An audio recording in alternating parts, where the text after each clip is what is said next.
answer. Your prior answer was to obfuscate, and it's become very clear you're unwilling to answer very simple questions because it's very clear what that weaponization group is all about, and that is using the awesome powers of the Department of Justice. So if anybody else is here in the next 5 minutes, otherwise we'll adjourn the meeting. Senator Schiff. Thank you, Mr. Chairman. Mr. McDonald, were you part of the DOJ's weaponization working group?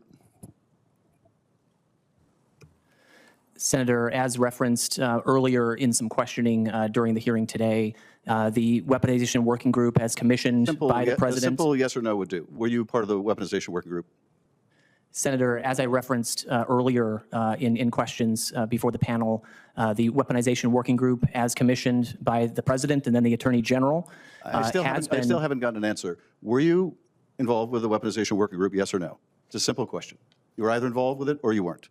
Senator, as referenced earlier. Yes or no, Mr. McDonald? Senator, as I referenced earlier. I'm not interested in what you referenced earlier. I'm asking you a simple question right now, not earlier, but right now. Were you part of the weaponization working group at Justice, yes or no? Senator, as I referenced earlier, okay, you're not going to answer the question. You're not going to answer the question. Was rightly I don't know identified. why you won't answer a simple question, but let me ask you a different question. Do you believe that members of the weaponization working group need to abide by the Justice Department manual? Yes or no? Senator, as a career federal prosecutor, asking you a simple question, I am yes very or no. well familiar with the U.S. Department of Justice manual. I'm glad you are. Do you feel the manual applies to people in the weaponization working group? Do they have to abide by it? Yes or no?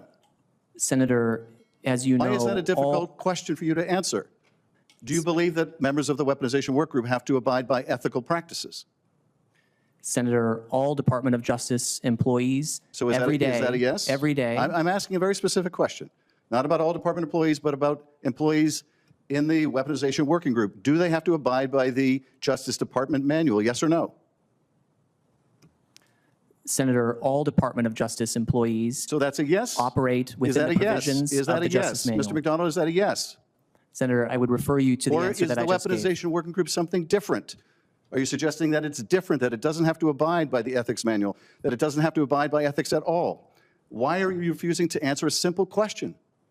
Senator, I'm not refusing to answer your question. Well, do the members of the working group have to abide by the Justice Department manual?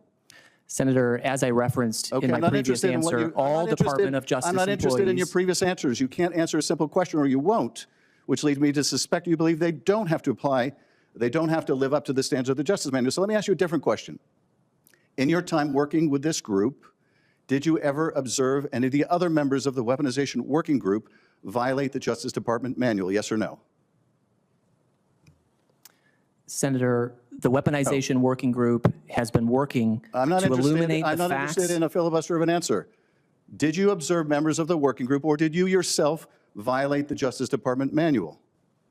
Senator, as referenced in prior answers, so let me ask you another question. The weaponization working group has been working. Did you witness members of the weaponization working group mishandle grand jury material? Senator, as I referenced earlier, I'm not interested the weaponization working group has been working to understand the facts and events underlying significant weaponization of the government during the Biden administration. Mr. Chairman, I'm asking for a simple question. I would ask your help in getting a direct answer. I've asked the witness whether he believes members of the weaponization working group at the Justice Department need to abide by the Justice Department's own Justice Manual. Would you assist me in getting an answer to that question? No, I will not assist you. Okay. Well, you have the chairman's support in not answering the question, so let me try another question. Or let me see if I can get clarity again.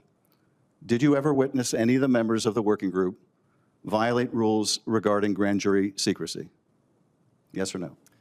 Senator, as I referenced in my prior testimony, the weaponization working group is working diligently to understand the historic abuses and weaponization of the Department of Justice in the Biden administration. Mr. McDonald, did you ever witness anyone in the weaponization working group violate the law? Yes or no? Senator, I would refer you to my prior answer. Your prior answer was to obfuscate, and it's become very clear you're unwilling to answer very simple questions, because it's very clear what that weaponization group is all about, and that is using the awesome powers of the Department of Justice to go after the president's enemies. I yield back, Mr. Chairman. Senator Schiff, maybe I gave a short answer to your question, but I've never been asked. The moment was stark, direct, uncomfortable. Senator Adam Schiff leaned forward and asked what should have been the simplest question of the afternoon. Were you part of the weaponization working group, yes or no? A straightforward inquiry, a clear fork in the road. And yet, over and over again, the nominee, Mr. McDonald, refused to answer directly. Not once, not twice, but repeatedly. Yes or no, Schiff pressed. And again came the deflection. References to earlier testimony, references to broader context, references to all Department of Justice employees, anything but the answer. It was not just a clash between two men across a hearing table. It was a collision between accountability and avoidance, between transparency and evasion.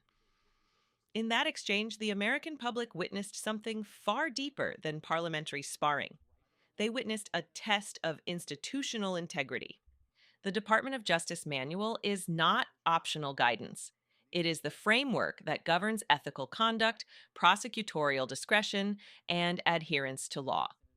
When Schiff asked whether members of the so-called weaponization working group were bound by that manual, he was not asking a partisan question. He was asking whether power remains subject to rules. And the refusal to answer, repeated, deliberate, spoke louder than any admission could. At one point, Schiff's frustration crystallized into a line that cut through the room. You can't answer a simple question, or you won't. That sentence carried weight, because in public service, inability and unwillingness are two very different things. If a nominee cannot answer whether a working group must follow ethical standards, it signals confusion. If he will not answer, it signals something else entirely, calculation. The chairman declined to intervene. No, I will not assist you, he said when asked to help secure a direct response. And in that moment, the structure of oversight itself came into focus. A nominee refusing clarity, a chairman declining to compel it, a senator raising the alarm. This is how institutional tension reveals itself. Not in dramatic headlines, but in the rhythm of unanswered questions. Schiff's line of questioning went further. Did members of the working group abide by the Justice Department manual? Did anyone mishandle grand jury material? Did anyone violate rules regarding secrecy? Did anyone violate the law? Each time, no direct answer. Instead, the nominee reframed the discussion toward alleged historic abuses in a previous administration. The conversation shifted from whether standards were followed to whether prior administrations had acted improperly. That pivot matters. Because oversight hearings are not about abstract narratives. They are about the conduct of individuals entrusted with immense authority. Authority to investigate, authority to prosecute, authority to decide who faces the machinery of federal power. When questions about that authority are met with obfuscation, confidence erodes.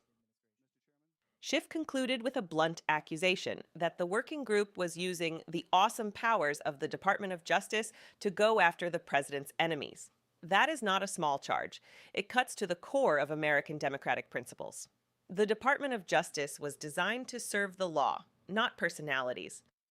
The badge of federal authority carries legitimacy only so long as it is perceived as impartial. If Americans begin to suspect that prosecutorial power can be redirected toward political opponents, the foundation of trust weakens. This exchange did not prove misconduct, but it illuminated a larger concern. That clarity was withheld where clarity was required. In a democracy, sunlight is not optional. Public officials do not get to choose which questions deserve direct answers. They are stewards of a system built on transparency, checks, and accountability. The gravity of Schiff's questioning lay not in partisan rhetoric, but in the principle beneath it. Do the rules apply to everyone, or are there exceptions carved out in the shadows of power? Every time the nominee answered with a reference to prior testimony instead of a yes or no, the silence grew louder. Because silence in matters of justice is rarely neutral. It signals caution, it signals strategy. Sometimes it signals something deeper. The American system depends on more than laws written on paper. It depends on individuals willing to affirm those laws publicly and unequivocally. to say, yes, the rules bind us. Yes, ethical standards apply. Yes, no one stands above the manual. When that affirmation does not come, the burden shifts back to the people to demand clarity, to demand accountability, to demand answers. Today's exchange was not merely a heated back and forth in a Senate hearing room. It was a reminder that institutions are only as strong as the courage of those who defend their principles. Power without transparency breeds suspicion. Authority without accountability invites doubt. And doubt, left unanswered, spreads. The question remains, who watches the watchers? Who ensures that the guardians of justice remain bound by the very standards they enforce? That responsibility does not rest solely within the walls of the Senate chamber. It rests with an informed public, with citizens who pay attention, with viewers who refuse to look away when simple questions go unanswered. Moments like this define eras, not because of dramatic headlines, but because they reveal how power responds under scrutiny. And scrutiny is not hostility. It is democracy in motion. If you believe transparency matters, if you believe that no office, no working group, no official should operate beyond ethical boundaries, then stay engaged, stay informed, and continue to demand answers. Subscribe to Liberty Report USA.